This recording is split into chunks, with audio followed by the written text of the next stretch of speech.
देखी नए नाटक। सभी भक्त से मेरा अनुरोध है कि थोड़ा जल्दी जल्दी चले, क्योंकि कल सुबह ही सुल्तानगंज से गंगा जल उठाना है और बाबा को अर्पित करना है। आई छिल मधु की धक धक धुआं फेंकी भक भक। छिल मधु की धक धक धुआं फेंकी भक भक।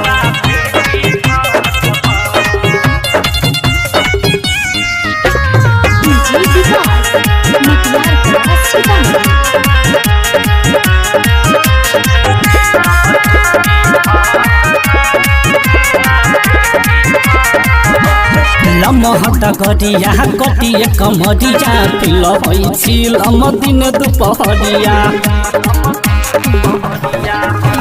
लमहट गरिया कटिए कमरिया पिल छिल दिन दुपहरिया।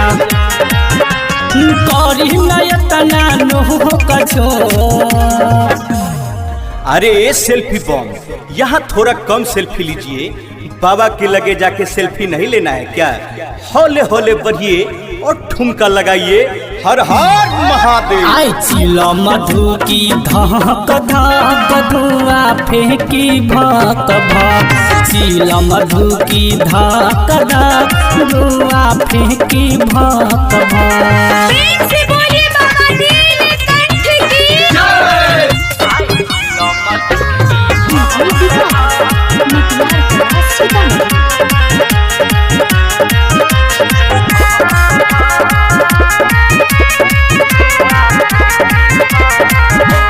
बाबा के नगर भल के तनु बदूरी पिया सबके गाजा बाटे जरूरी।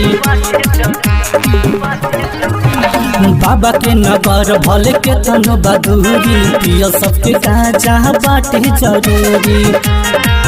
सुन देखी नए नाटक।